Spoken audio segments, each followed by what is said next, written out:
Quezon Avenue, walang auto. Ayan guys, so good morning. Dito na tayo sa Clark. Ito. Kasya lahat yun sa VF3. Guys, pakita ko yung spoiler natin.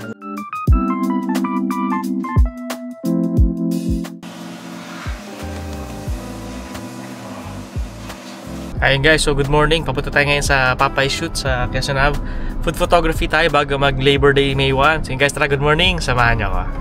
Ayun, good morning. Dito na tayo sa Popeyes guys. So ito si VF3.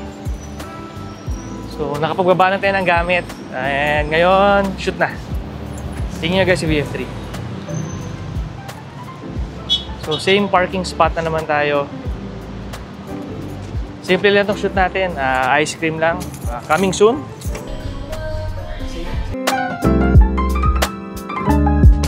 Lato. Ito. Kasya lahat yun sa VF3. Ayun guys, so good evening. Kauwi lang natin galing sa shoot sa Popeyes guys. Sobrang pagod pero bukas holiday so wala naman tayong gagawin. Guys, good news, dumating na yung spoiler natin na Universal sa Lazada. Hindi ko alam kung ano itsura na to pero tara, samahan nyo ko unbox natin. So excited ako umuwi kanina kasi nalaman ko may dumating na package galing sa Lazada para sa spoiler natin para sa VF3. So guys, good evening, tara, check natin to. Building belt. Okay, so medyo mahaba yung nabili natin na spoiler. So medyo may tatapisin lang tayo ng konti. Bawasan ng konti. So linisin muna natin yung spoiler.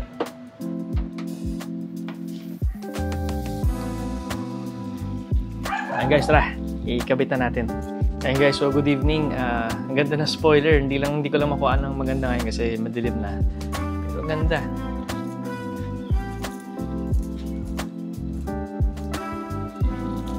Try lang natin na patuyuin tsaka para bukas medyo mas makapit na siya.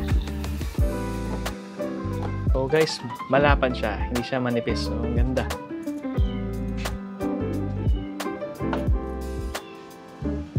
So try ko na lang kuhaan ng maaga bukas para makita nyo.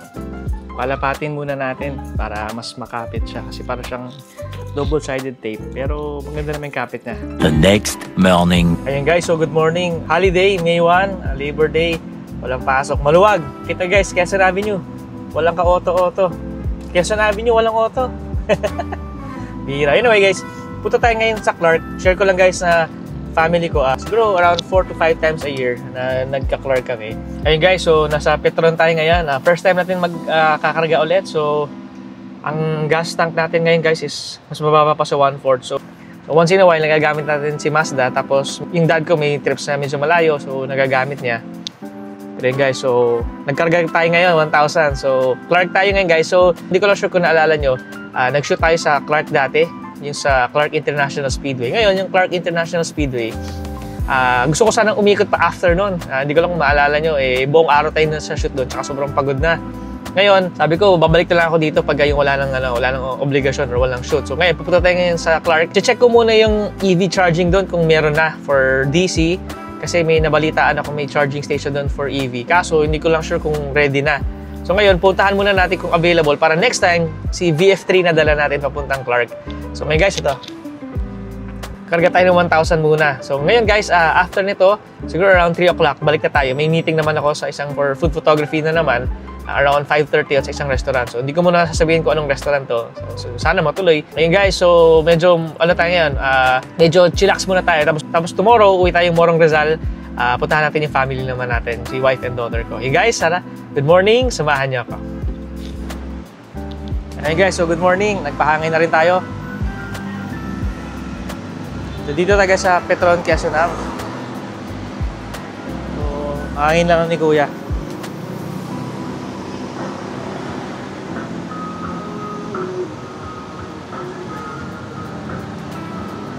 Travel time natin guys is 1 hour and 25 minutes lang naman. Pabilis lang naman.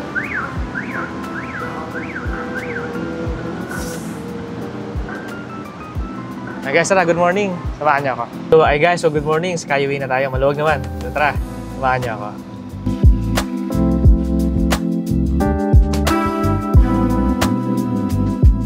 Pa-NLEX na tayo. Sobrang luwag. Sobrang sarap bumiyahe. So guys, share ko lang.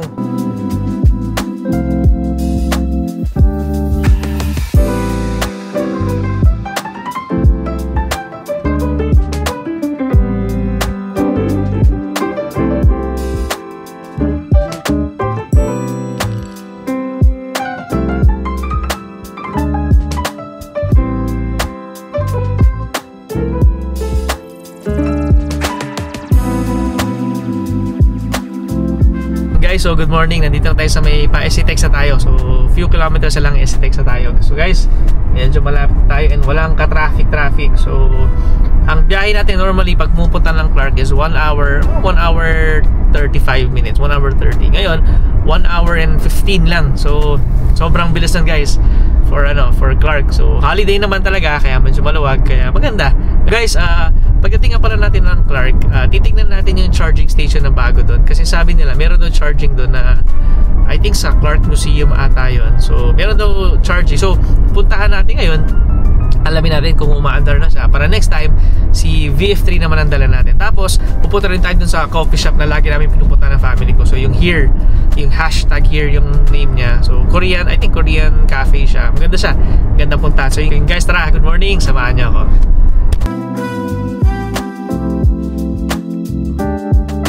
Guys, ito yung mga road trip na masarap gawin. Yung mga walang traffic, balikan lang, tapos kain ka lang, coffee, then balik na. Enjoy lang sandali. Bukas, road trip ulit na tayo. Papunta naman tayo Morong Rizal naman sa wife and daughter ko. So guys, tara. Good morning.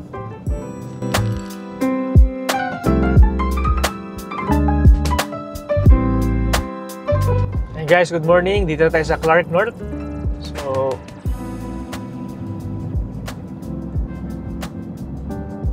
grabe. Sobrang bilis lang ng biyahe natin dito sa Clark. Walang ka-traffic.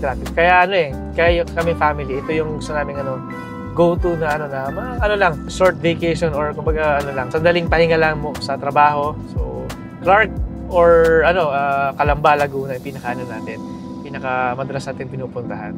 Tagaytay rin naman, pero minsan tinatimingan natin. Alam natin pagka medyo peak season or maraming nasa Tagaytay, hindi tayo nakikisabay masyado kasi minsan ma-traffic din. Pero doon madalas din. Pero Clark ang pinakamadalas.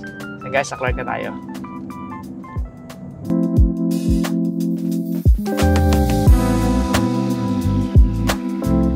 Ayun guys, so good morning. Dito na tayo sa Clark. Grabe. Parang parang pag nasa Clark kami, safe haven to eh. Tahimik, walang traffic, sarap ng pagkain dito, maraming pwedeng gawin. So guys, last time nandito tayo sa Clark, nandito tayo sa may Clark International Speedway. Ito. So, may shoot tayo noon buong araw, 8 o'clock pa lang hanggang, actually, halos paggabi na tayo noon. Hindi na tayo nakaikot doon masyado eh. So, sabi ko, one of these days, babalik tayo sa Clark para makaikot ulit. So, yun guys, nandito tayo.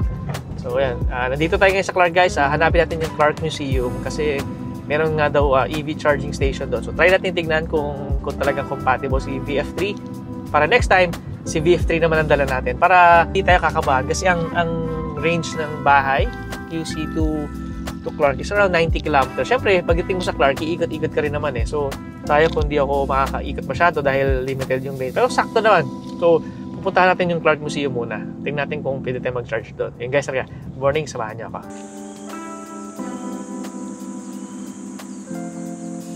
Grabe. Sobrang ganda dito talaga guys.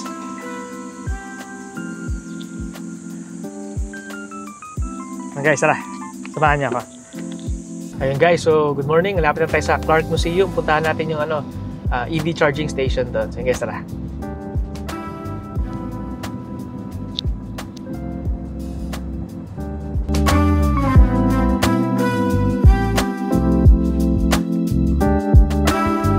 Hi guys, good morning. Lapit lang pala nitong Clark Museum. Actually, hindi pa tayo nakakapunta dito. Pero malapit siya dun sa Royce eh. Kasi 3 minutes away lang siya eh. Malapit lang. Nandito tayo guys sa Philinvest Mimosa Plus. Grabe, ganda talaga dito. Luwag. So, 3 minutes away na lang tayo dun sa sa charging station. Tingnan natin kung compatible si VF3. And guys, nandito na tayo sa Clark. At dito yung charging station. Tingnan ko lang. So guys, dito na tayo. Sana compatible yung charging natin.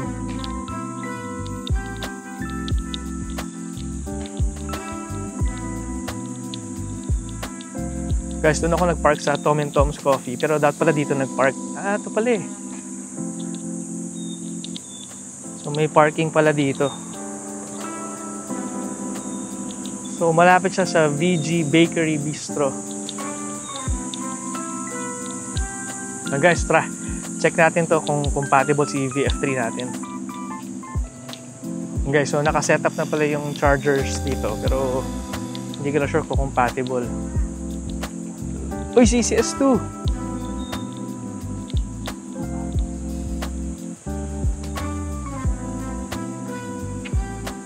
CCS. Ito siya guys. GBT CCS2.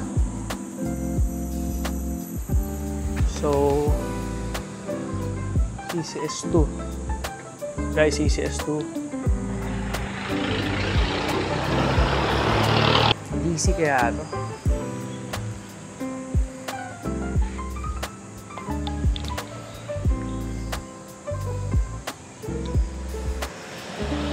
Ay guys, DC. DC. So guys, dito na tayo sa Clark. So, compatible yung VF3 natin dito guys. So, DC siya. Clark, Freeport. Ayan guys, so good morning. Dito na tayo sa Clark.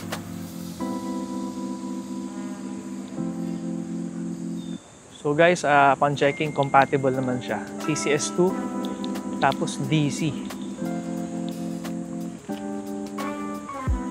So DC naman siya, kaso problema, hindi lang maandar. Or hindi pa pwede, or hindi pa siya operational kasi may mga pylons pa. Pero may mga instructions dito guys. So tap the RFID card. So yun yung pag-aaralan natin saan makakuha ng RFID card. So yun guys, tara. Nakita natin meron. Pag-aaralan na natin paano makakuha ng RFID card. Guys, tara. Punta na tayo sa Here Coffee. And guys, so good morning. Kita nyo guys yung charging station. Unfortunately, hindi pa siya operational. Hindi ko alam kung kailan siya magiging operational. Pero umiilaw na yung, yung A and B eh. So meaning, pwede na siyang mag-work. Siguro wala lang or hindi pa ready permit. Pero good to know. CCS2 Type 2 DC. So, ayun guys, so I think compatible naman siya. So yun guys, tara, nandito na tayo sa Here Coffee. Tambay muna tayo.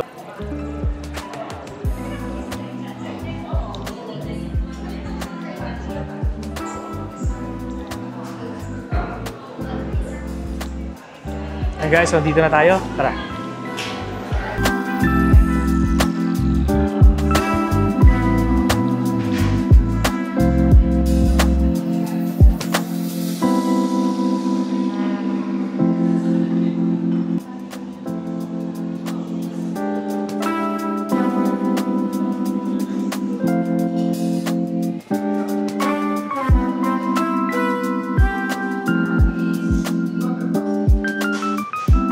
Ganda dito guys sa Here Coffee Cafe. So, punong-puno yung cafe dito sa likod ko. Pero dito ako sa dulo. So, isa lang in-order natin guys. Nag-order natin na isa. Okay, guys, tara. Guys, so bumili tayo ng drink lang actually kasi nag-coffee na tayo sa bahay kanina. Nag-breakfast na rin tayo. So ito lang. Pauwi na tayo ngayon sa Manila. Diretso na tayo sa bahay muna. Kunin lang natin yung VF3 kasi may meeting tayo sa Chino Roses sa Makati naman. So, restaurant meeting siya. So, yun guys, enjoy tayo dito sa Clark. Pauwi na tayo ngayon guys. So, tara, samahan niyo ako. Okay guys, so NLEX na tayo. Wala namang traffic. Yes. Tara, samahan niyo ako. Pauwi na.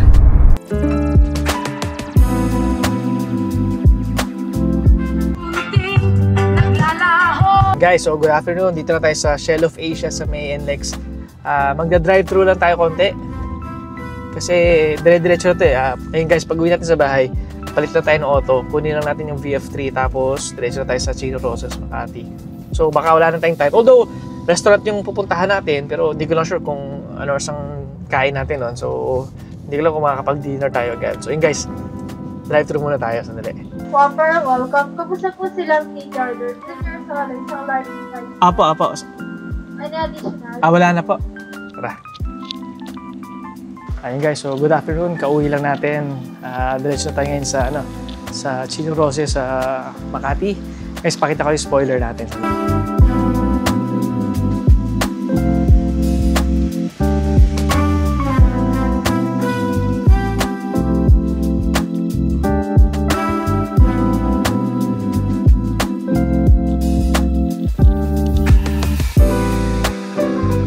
Ayun guys, so good afternoon. Nakalisa tayo ng bahay. Diretso tayo ngayon sa sa Chino Roses. Nakita nyo guys yung spoiler natin. So maganda yung niya, tsura niya.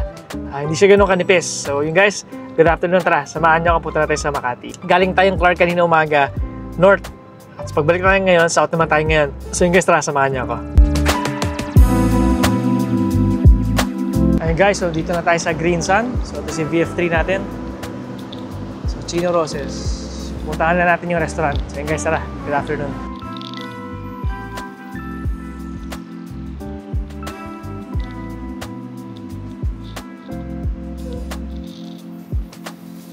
Ayun guys, dito tayo sa Woori. Woori Korean Dining.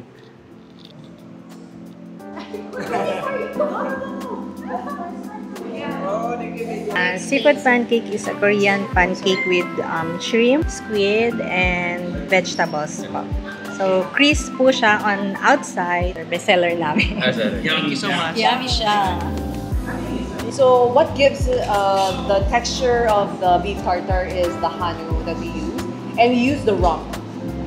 The rump is actually the butt part of the beef, and that's what we like to use for beef tartare because it gives it that sticky texture, in a beef tartare. So it is seasoned with a little bit of salt, very simple, a little bit of salt, sesame oil, soy sauce, and my mom's secret something which I cannot say, which gives it like really that umami flavor.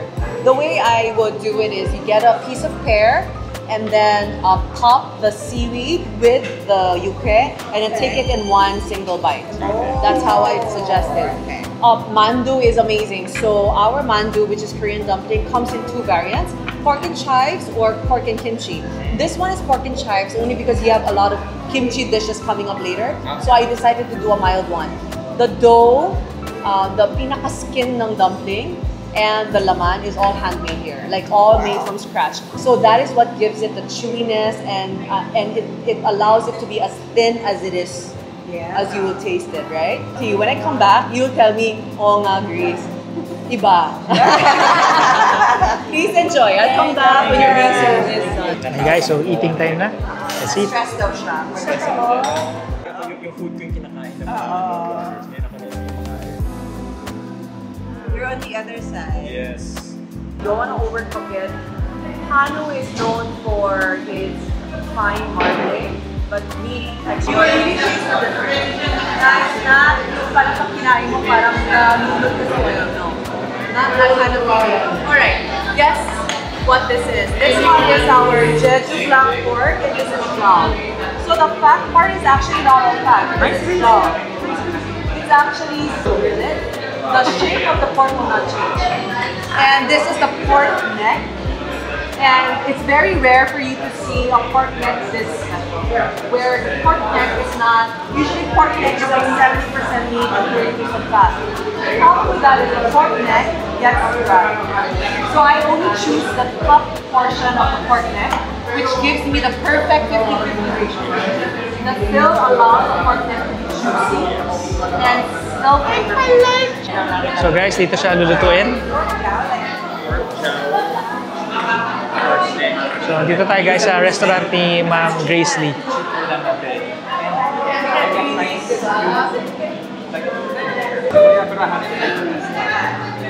So guys, ito yung mga meats nila sa Woori.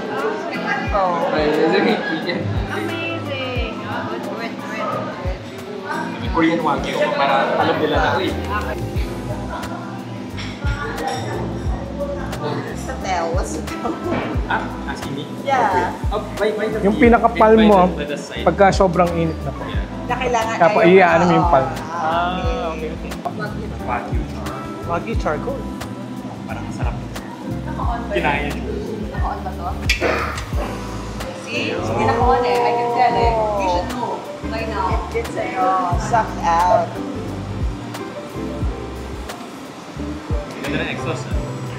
Walang ano ah. Walang lumulusot ah. Ay, sa video eh, no?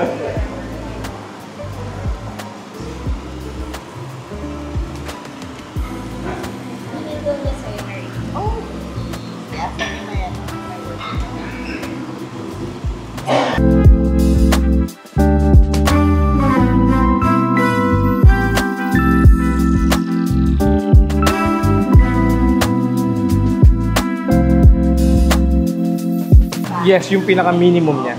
600 grams. Sir, ano yung tawag dun sa uling natin? Wagyu charcoal. Wagyu charcoal. Kasi gusto ko eh, I meet different people. I learn things. Hirap na. Yun po talaga yung recommendation That answers our natin. question. Yes, hirap. Guys, we're trying their meats. Masarap. This is black baby pork from Jeju Island, Korea. So this one is famous for its tender, rich flavor, wet aged for 30 days. So this one, sir, is the Hangjung Sal or the Joel Park. Thank you. Thank you. Kayo nag-age? Yes, sir.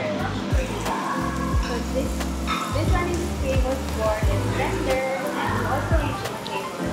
This is wet aged for 30 days.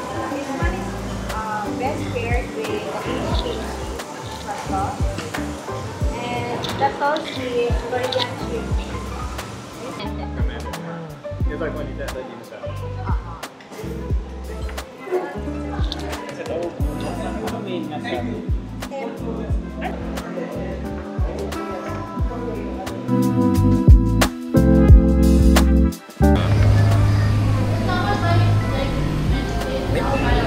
Beans? Yeah, beans. Don't get me now. There you go, man.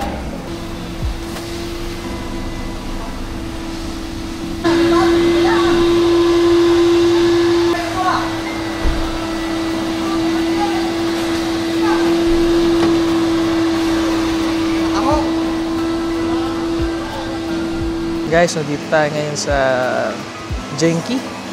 Try madalas pag ginagabi na. So,